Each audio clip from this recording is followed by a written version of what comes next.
बचपन तो ऐसे बीत जाता है, बेहोशी में बीत जाता है। तुम सोते हो तो भी उम्र बीत रही है, तुम अस्पताल में भर्ती रहते हो तो भी उम्र बीत रही है, तुम जेल की सलाखों के पीछे रहते हो तो भी उम्र बढ़ रही है, तुम लड़ाई झगड़ा करते हो तो भी उम्र जा रही है। उम्र और समय आपका इंतजार नहीं करता है। आप दुनिया में शुभ करते हो कि अशुभ करते हो, इससे समय को कोई मतलब ही नहीं। तुमको थोक में समय मिला है 100 वर्ष का, किसी को 80 वर्ष का समय मिला है, किसी को 60 वर्ष का समय मिला है और किसी को केवल 10 वर्ष का ही समय मिलता है। इस लोक का नाम मृत्यु लोक है। हर व्यक्ति संसार से जाने के लिए ही आता है। जन्म के साथ में मृत्यु का अध्याय छिपा हुआ है। एक तरफ जन्म होता है, दूसरी तरफ मृत्यु शुरू हो जाती है। एक पल जीते हो तो समझ लो एक पल तुम मर चुके हो। 10 वर्ष जीते हो, 10 वर्ष तुम जी चुके हो तो समझो कि 10 वर्ष कुल उम्र में मर चुके हो। जिसको तुम जीना कहते हो वही तो मरना है। तुम्हारी उम्र धीरे धीरे खर्च हो रही है, समय बीत रहा है। अंजलि में भरा हुआ जल धीरे धीरे बूंद बूंद करके टपक जाता, अंजलि खाली हो जाती, तुमको पता नहीं चलता है। ऐसे ही एक एक मिनट, एक एक दिन बीतते बीतते 100 वर्ष की आयु बीत जाती है और लास्ट में तुमको लगता है कि सब उम्र धोखे में चली गई। कितने लोगों का समय तो ताश खेलने में चला जाता है।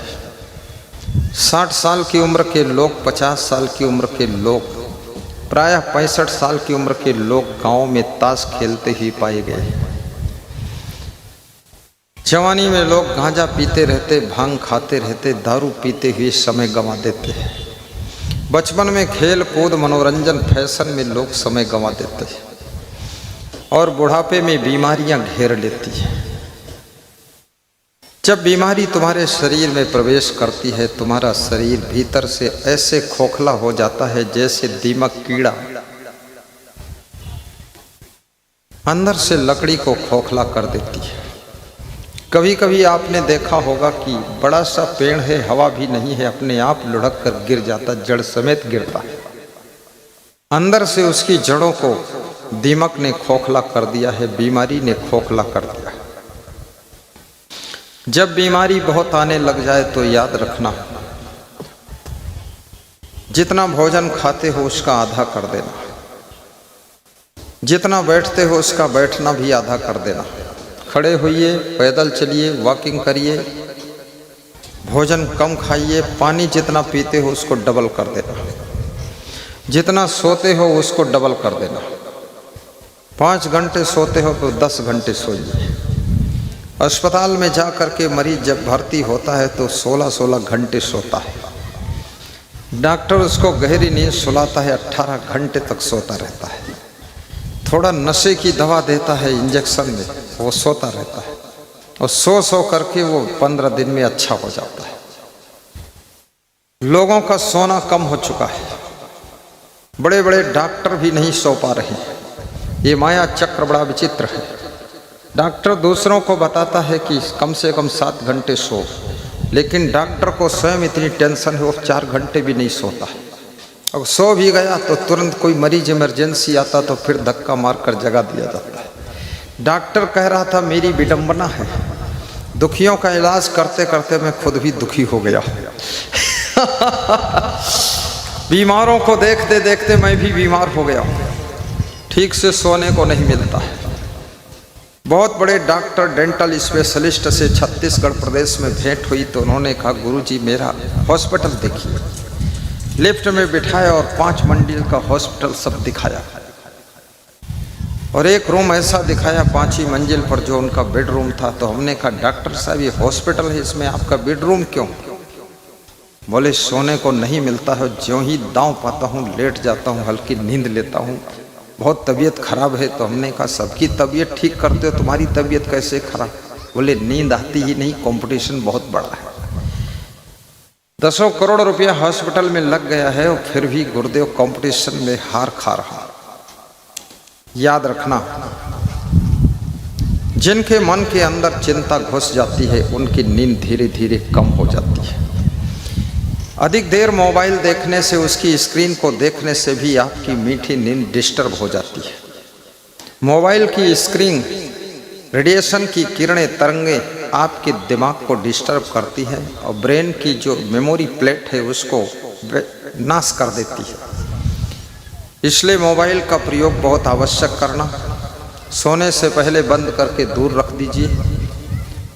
अनावश्यक प्रयोग करने से आपका माइंड धीरे धीरे कमज़ोर हो जाएगा, आंखें भी कमज़ोर हो जाएंगी, निद्रा भी कम हो जाएगी और रेडिएशन की तरंगें आपके शरीर में कैंसर की बीमारी भी पैदा कर देंगी। लोगों ने मोबाइल को मनोरंजन बना लिया है। आज की तारीख में बेटा घर में आता है तो मोबाइल में जुट जाता है, पति घर में आता है वो भी मोबाइल में जुट जाता है, पत्नी अलग मोबाइल में जुटी हुई है, माँ अलग मोबाइल में जुटी हुई है, बच्चे मोबाइल में जुटे हुए हैं। कोई आपस में बैठ करके गहराई से दिल की बातें करते ही नहीं है, सब मोबाइल में खो जाते हैं। इसलिए घर में धीरे धीरे आपस का प्रेम भी घटता जा रहा है, भाव घटता जा रहा है और मोबाइल से प्रेम बढ़ता जा रहा है। 10 मिनट का समय निकालकर अपने बच्चों से केवल प्रेम दीजिए। 5 मिनट का समय निकाल करके अपने पत्नी के साथ में बैठिए, दूसरा कुछ मत करिए। 15 मिनट का समय निकाल करके पति की सेवा में रह करके थोड़ा उससे मीठी मीठी बातें करिए। जितना ज़्यादा तुम एक दूसरे को प्रेम करोगे उतना ज़्यादा तुम्हारा शरीर रोग मुक्त होता चला जाएगा, प्रसन्नता बढ़ती चली जाएगी, चिंता घटती चली जाएगी, टेंशन मुक्त होते चले जाओगे और याद रखना खुशियाँ बढ़ती चली जाएंगी और गुलाब के फूल की तरह खिल करके ज़िंदगी जीने का सौभाग्य भी प्राप्त करोगे। इसलिए आपस में बैठ करके प्रेम की चर्चा भी किया करो और प्रेम से मिलजुल लिया करो, तभी जीवन में आनंद की प्राप्ति होगी। ताली बजाओ जोर से। तालियां क्यों नहीं बजती हैं? तादाद से ज़्यादा जिनके मन में चिंता होती उनकी ताली बजती ही नहीं। हंसी क्यों नहीं आती है? तादाद से ज़्यादा टेंशन अंदर भरी हुई, इसलिए हंसी नहीं आती है। और जो हर समय खुश रहते हैं याद रखना उनको टेंशन है ही नहीं, टेंशन नहीं है। हानि लाभ नुकसान परेशान सब होता रहता है। टेंशन जितना लो लो, ना लो तो ना लो। याद रखना दुनिया में राम भगवान के जीवन में भी दुख थे, समस्याएं थी, संघर्ष थे, स्ट्रगल, इसे लाइफ ऑल लाइफ, लेकिन राम मुस्कुराते रहते थे। भगवान कृष्ण के जीवन में भी संघर्षों का तांता लगा हुआ था, परंतु वह हंसते रहते थे। जीवन में संघर्ष तो रहेंगे, समस्याएं रहेंगी, उलझने रहेंगी। आप हंस करके उनका मुकाबला करोगे कि मुस्कुरा कर उनका मुकाबला करोगे कि रो रो कर मुकाबला करोगे कि रो रो कर आंसू बहा कर मुकाबला करोगे, हंस कर मुकाबला करोगे तो जल्दी विजय आपकी हो जाएगी। कर्जा भी सोच समझ करके लीजिए। कितने लोग कर्जा ले लेते हैं अंधाधुंध, थोड़ा सा तड़क भड़क दिखाने के लिए गाड़ी लोन से निकालते हैं। घर में खाने के लिए लोन नहीं और गाड़ी लोन से निकाला। टेंशन बढ़ रही है। आय का स्रोत जब तुम्हारे पास में 50,000 रुपये महीने हो तब 20,000 रुपये महीने का लोन ले सकते हैं। अगर इतनी क्षमता नहीं है तो याद रखना लोन तेल के चक्कर में मत पड़ो, मोटरसाइकिल से चल लो, वही ठीक है। कम से कम गहरी नींद का सुख तो मिलेगा। ज़्यादा जब कर्ज हो जाता है तो कर्ज के कारण भी चिंता हो जाती है, जिसके कारण भी नींद भंग हो जाती है। इसलिए बहुत ज़्यादा सेठ लोगों का कर्जा तो लेना मत, क्योंकि सेठ लोगों का कर्जा वो मासिक 3% ब्याज लगा देते हैं। 36% साल का ब्याज होता है। अगर तुमने 1 लाख लिया है तो 1 साल बाद उनको 1,36,000 देना पड़ेगा। अगर 3 साल नहीं दे पाए तो याद रखना उनका पैसा फिर कितना हो जाएगा पता है? 4,05,000 रुपया देना पड़ेगा। 1,05,000 तो ब्याज का ही हो जाएगा।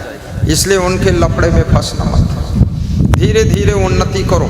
रातों रात करोड़पति बनने के लालच में पड़ोगे तो सवेरा जब होगा तो पता चलेगा रोड़पति बन गए, करोड़पति तो बने ही नहीं। जिंदगी में धन ही सब कुछ नहीं है। जीवन में याद रखना, सुख शांति भी बहुत बड़ी चीज है। धन तो मजदूरी करोगे तो भी 1000 रुपये कमा लोगे, लेकिन दुनिया में कहीं भी चले जाओ सुख शांति नहीं मिल सकती है। अपनी सुख शांति को खो करके उन्नति मत करना, उन्नति भी कीजिए और सुख शांति बनाए रखिए। वो उन्नति वास्तव में सार्वभौमिक उन्नति मानी जाती है। वह उन्नति 2 कौड़ी की है जिसमें केवल धन तो बढ़ा, सुख शांति सब नष्ट हो गई और टेंशन में न नींद आ रही है न चैन मिल रही है। ये उन्नति, इससे भगवान बचाए तुमको उन्नति से। हंसते हंसते उन्नति करिए, हंसते हंसते काम करिए। गुजरात में मैंने देखा पति पत्नी इतना उन्नति के चक्कर में पड़ जाते हैं कि पति पत्नी दोनों का चेहरा खुरखुरा हो जाता है। और पत्नी भी ऐसे, 3 साल पहले उसको देखा था तो लग रही थी कि ये 23 साल की है, और 3 साल बाद देखा तो लगा 45 साल की डोकरी हो गई है। और पति को भी देखा, उसके सब बाल उड़ गए, एकदम गंजा हो गया खोपड़ी के अंदर। तो हमने कहा ये क्या हुआ? बोले जो हमको हुआ वही पत्नी को हुआ, दोनों को साथ में हुआ। ऐसा हैरान हो करके डेवलपमेंट नहीं कर। गुजरात का आदमी 100 में 90 लोगों को हार्ट अटैक की बीमारी है, 100 में 90 लोगों को शुगर की बीमारी है। धनवान तो जरूर है गुजरात, लेकिन सुखी नहीं है गुजरात। सुविधा है गुजरात के अंदर पर सुख नहीं है गुजरात के अंदर।